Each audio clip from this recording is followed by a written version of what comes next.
The Ukrainian defense cannot withstand strikes in several directions at once. The Russian group advancing from Avdiivka to Pokrovsk suddenly struck with large forces to the south, in the direction of the city of Selidovi. This strike led to a defense crisis of the armed forces of Ukraine to the east near Kharkivka, which was lost by the Ukrainian forces by August 30th. Russian troops also intensified the offensive from Marinka and Krasnohorivka on what pro-Ukraine media describes as the most important logistical hub of the armed forces of Ukraine in southern Donbass, the city of Kurakovi. At the same time, the Russian armed forces are advancing in the area between Ugledar and the same Kurakovi. This is being described as a critical situation for the Ukrainian armed forces, which may have extremely negative strategic consequences in the near future. Nonetheless, the command of the armed forces of Ukraine continues to use its reserves in the Kursk operation. There, Ukrainian troops managed to advance a few more kilometers north and west of Sudza. The Financial Times reported that President Zelensky has come under a barrage of criticism from soldiers, lawmakers, and military analysts over the rapid advances made by the Russian army in eastern Ukraine since Kiev launched its bold incursion into Russia's Kursk region. Many Ukrainians celebrated their army's invasion of Kursk on August 6th. And by the way, I myself have wondered if there's any coincidence between the timing and the intent of the Kursk invasion on October 6th and the Hamas invasion into Israel on October 7th of last year. In other words, did Zelensky also think that he could mimic a disproportionate response from Russia, as Israel has done, which has caused Israel to lose public support? So far, the media focuses on the fact that the Ukrainian armed forces were hoping that the gamble would force Moscow to divert resources to the new front and swing the momentum of the war in Ukraine's favor. However, as the American newspaper writes, a breach in the front line in the strategically important Donetsk region this week has triggered a backlash against the leadership in Kiev, with critics arguing Ukraine's positions were weakened by the redeployment of thousands of battle-hardened Ukrainian troops to the Kursk region. Мы 225-й! Окремий! Штурмовий! Батальйон! Слава Україні! Героям слава! Russian forces are closing in on the strategically important city of Pokrovsk, taking several nearby towns this week and forcing undermanned Ukrainian units to retreat from prepared defensive positions.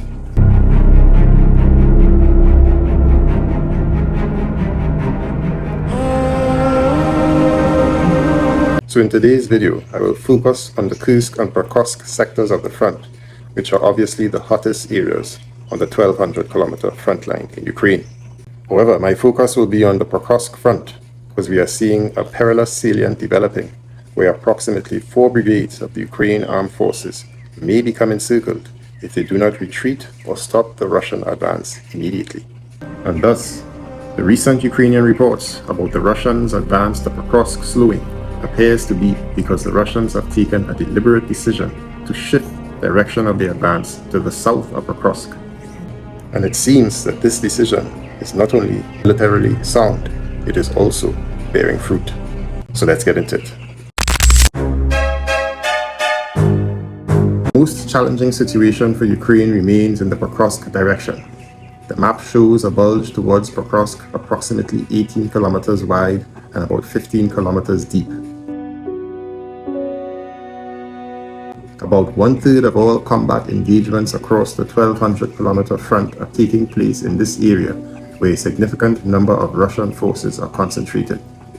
According to Forbes, that significant Russian force comprises potentially tens of thousands of troops and has closed within 6 miles of Pokrovsk.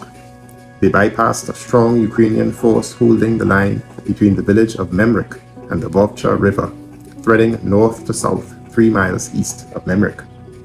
The result is an exposed salient jutting eastward into the Russian line, a salient that, with a few decisive Russian maneuvers, could turn into a trap for Ukrainian troops. In Inside the salient, elements of the 59th Motorized Infantry Brigade, the 68th Jaeger Brigade, the 117th Territorial Defense Brigade, and the 15th National Guard Brigade of the Ukrainian Armed Forces are present. It is a significant force, but one whose integrity depends on the 25th Airborne Brigade, which defends the village of Ukrainsk on the salient's northern corner. If that 25th Brigade, with its German Marder fighting vehicles, does not stop the enemy near Ukrainsk, the retreat could result in encirclement by the enemy. These were the words of the Ukrainian Center for Defense Strategies.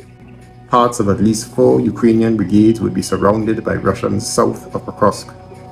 The article reports that a Ukrainian retreat may already be underway. If so, it is a sound move on the part of the Ukrainian command. It would be advisable for them to withdraw from the area before Russian forces cut their supply and retreat turns into a rout, the pro-Ukraine conflict intelligence team explained. The Ukrainians say they could straighten their line and dig new fortifications a few miles to the west. Quitting the salient, however, would cede approximately 30 square miles to the Russians, but could preserve entire Ukrainian battalions at a critical moment.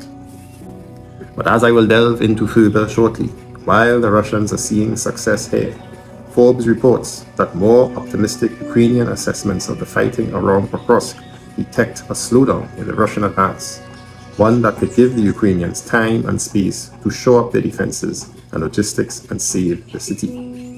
But even if the Russian pace has slowed, Ukraine's problem remains that there are simply too few troops to spare. And thus, if they were to lose parts of those 4 brigades inside the salient, Forbes magazine warns that it can prove catastrophic for the Ukrainians in the salient. Ukrainian media Espresso reported that the Russian advance has slowed in the direction of Pokrovsk, specifically along the line of Krodivka, Novohrodivka, and Krasny Yar toward Leningrad.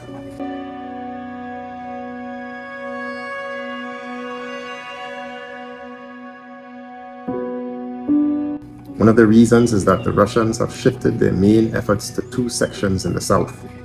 The first key area is Selidove, where Russians launch assaults trying to secure their flank for a push toward Pokrovsk.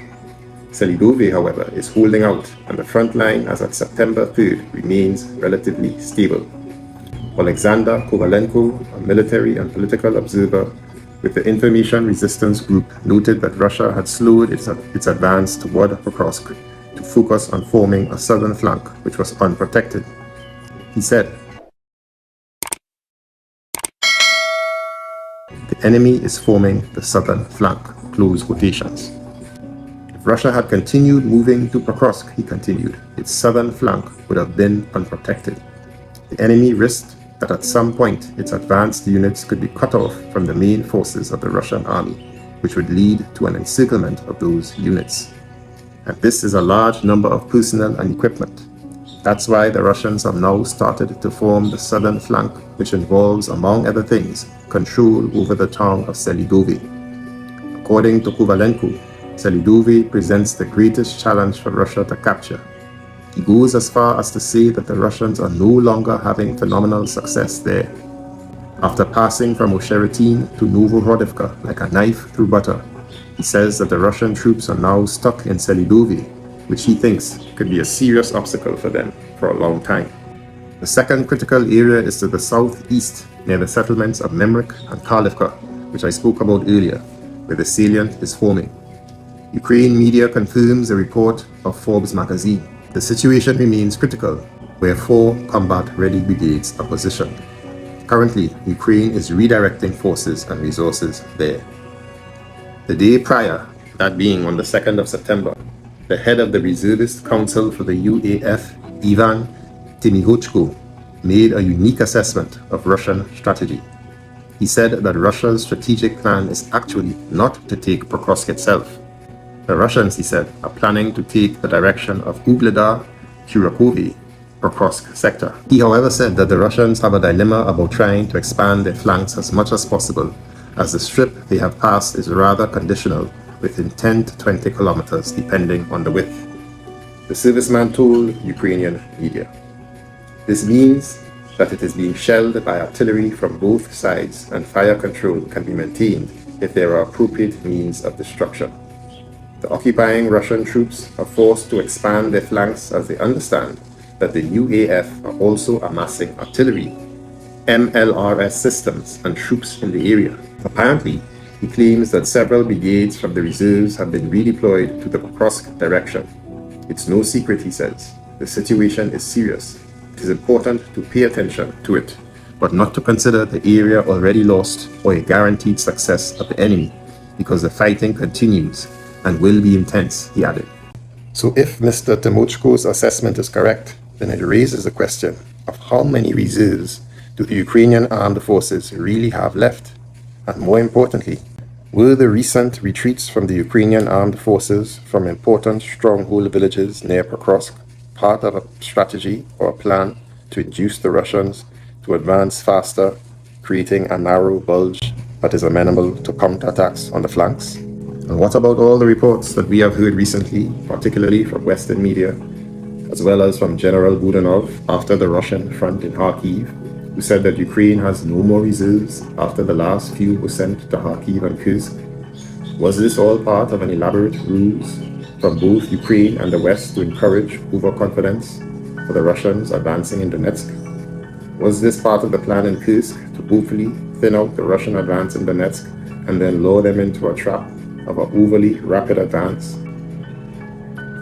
So tell me what you think. Leave a comment in the comment sections and let me know your thoughts on this theory.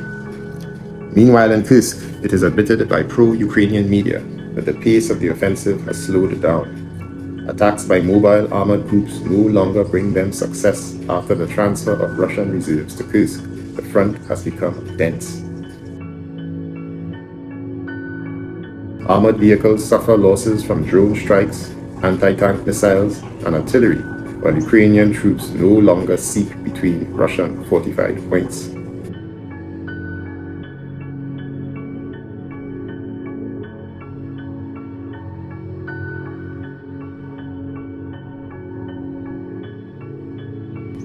The Ukrainian armed forces had to switch to the tactics of infantry assault operations with the support of artillery, drones, and tanks. The same transformation, for example, was undergone by the tactics of the UAF offensive in Zaporizhia of 2023 and the Russian offensive near Avdiivka in the winter of 2024. Nevertheless, the UAF has seen some success, albeit minor. They captured the village of Martinovka near the Sudzha-Kursk highway and are trying to advance further north to the west and east from this road. The purpose of this offensive is the exit of the UAF to the district center of Bolshoye-Soldatskoye. Throughout the Kursk front, Russian aviation carries out dozens of strikes, while the UAF tried to attack with mobile groups. They, however, were ineffective as Russian bombs are aimed via satellite navigation on stationary facilities. As soon as the offensive of the UAF stopped in Kursk, a number of airstrikes on the near, rear, and front increased sharply from the Russians. But it is now clear more than ever that the minimal progress Ukraine is achieving in Kursk cannot account for what is happening to the defenses in Donetsk.